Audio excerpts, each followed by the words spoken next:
What if the future weren't a nightmare, but a world where cities bloom with plants and thrive on sunlight? That's Solarpunk. I got into Solarpunk because I'm stoked about sci-fi genres. After playing Cyberpunk 2077, I wondered if there is cyberpunk and steampunk, where else out there? That's how I found Solarpunk and other universes. Unlike most, Solarpunk's all about hope. I dug into it, found some sketches and art, and it hit me hard. It's not just sci-fi, it's a vision to rethink our world, merging nature and tech in ways that feel alive and doable. Now, I want to share why it's so exciting. Let's kick off with the basics. What is Solarpunk? It's a sci-fi genre and a mindset for a better world. Unlike cyberpunk's neon chaos or steampunk's old-school gears, Solarpunk pictures a future where nature plays a crucial role. It's not always a perfect green paradise. It's more about any possible eco-speculation world, whether it's heaven or hell on earth. Anyway, when I think Solarpunk, I see solar panels, wind turbines, cities wrapped in greenery, and people who give a damn. It started in 2008 with a blog post by unknown writer dreaming of a world powered by sunlight and punk spirit. Power to people, not corporations. They believed we could live like this, though not without fights. Then, in 2013, Miss Olivia Louise' post blew it up with dreamy Art Nouveau style.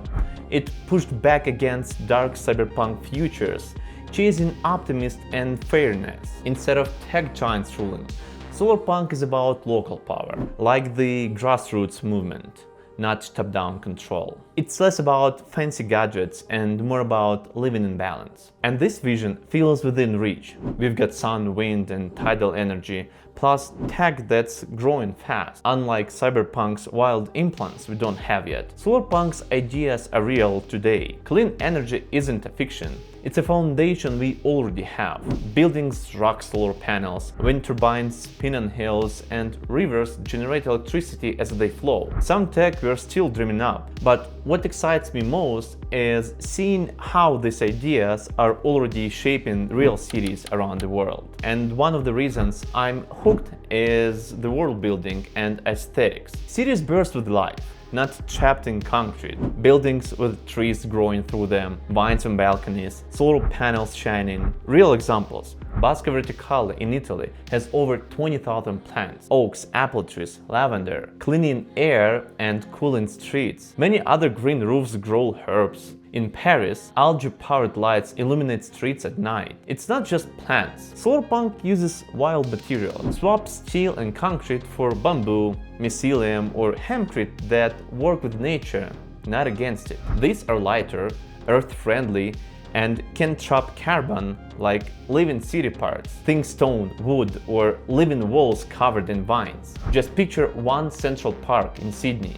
with hanging gardens and mirrors catching sunlight for power. Or Freiburg, Germany, rocking solar homes and green urban design like a Solarpunk blueprint. Imagine strolling through a city that feels like a forest, where nature and tech team up to make homes you'd never leave. It's not a distant dream.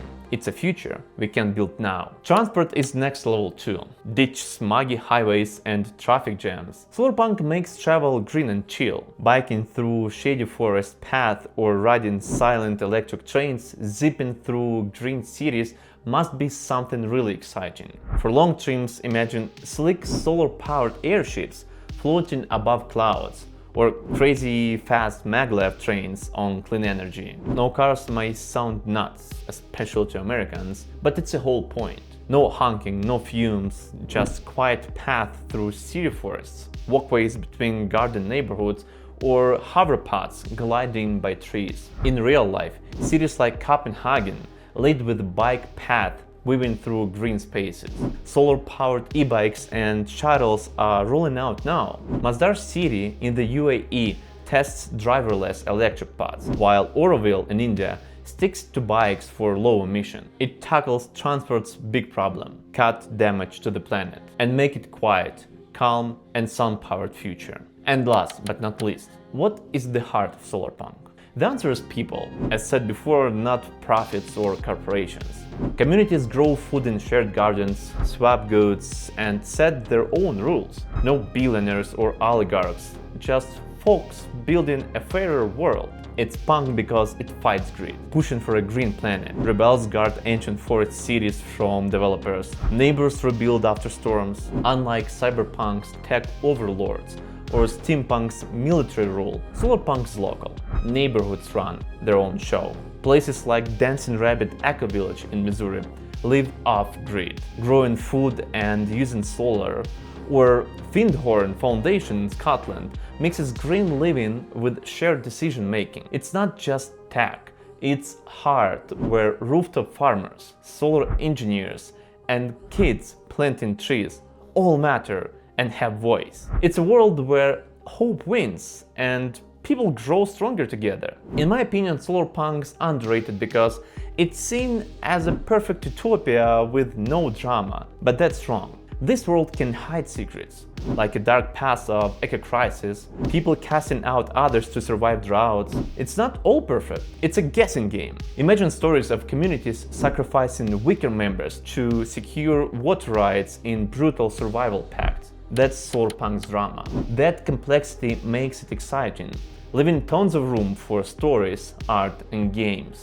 After Cyberpunk 2077's Dark World, Solarpunk showed me a green, fair future we can build. Solarpunk feels real, not some far-out sci-fi, but a future we can grab if we make smarter moves. And it would be a fair question to ask. If Earth loaded with resources, sunlight, wind, plants, people, solar streetlights, rooftop gardens, and tight-knit neighborhoods exist today, why are we choking on smog and concrete? And the answer is obvious and simple. We are the ones dragging our feet. But let's think. Could it work, or would it crash? Why it could work? The creator of the Solarpunk's definition believed that Solarpunk's is within reach. Not epic space sagas, but a world we can build by choosing better. Earth is handing us free energy every day, and we have real projects that prove it's possible. Solar panels lighting up entire towns, wind turbines powering schools, and rooftop farms feeding streets without greedy corps. Denmark's wind farms crank out over half its electricity. In India, Auroville's neighborhoods grow food and share solar power. Gen Z is hungry for purpose, not just climate doom, and Solarpunk is their vibe. Young creators are coding apps to trade homegrown veggies, creating bike-powered chargers, or designing sleek eco-homes from recycled junk, like Earthship Biotecture in New Mexico. In China, Luzhou Forest City plans to fight CO2 with millions of plants. Freiburg, Germany, builds a solar homes woven into green urban designs. These aren't just ideas, they're kicking off now. And why it might fail? Fossil fuel giants and big corps fight green progress. Some folks don't play nice, picking fights over water or land instead of building united communities and forest cities. Solarpunk is not a perfect utopia. It's got tensions from its dark past, but our world is way farther from hope. Big oil and governments cling to power, and tech cults could hijack green innovations, turning eco-cities into private playgrounds for the rich. Human nature can wreck even the best plans. Just think of what's going on right now in the world. What do you think? Could this work, or would we mess it up? Leave your opinion in the comments. Despite everything, Solarpunk's sparkling to life. Games like Terra Nil let you rebuild nature from wastelands. Cloud Gardens grow plants on rusted concrete. Far Changing Tides explores post-industrial ruins with calm vibes, while a Psalm for the Wild-Built book wrap you in cozy green hope. The Ministry for the Future mixes climate policy and optimism. For movies, Nausicaä of the Valley of the Wind captures Ghibli's lush eco world. In real life, Solarpunk's kicking off in places you would never expect. The Eden project in the UK, with massive biodomes, is growing tropical plants and teaching sustainable living. Växjö, Sweden, slashes CO2 with biomass energy and green transit, aiming to be fossil fuel free by 2030. Fujisawa, Japan, blends solar-powered homes with community gardens and smart tech. Green School in Bali uses bamboo buildings. Singapore's Gardens by the Bay grows super trees that light up with solar power. These aren't perfect examples. Some face budget fights or other issues, but they are real steps towards Solarpunk's green, community-driven vision. Solarpunk isn't mainstream yet, but it's growing. My next video dives deeper into Solarpunk's games, books, movies, and real projects. Creators are growing the genre. So make sure to subscribe and don't forget to like and comment what's your favorite part about Solarpunk. I would really appreciate it. Endless universes await. Let's find your world and dive into new genres in my next videos.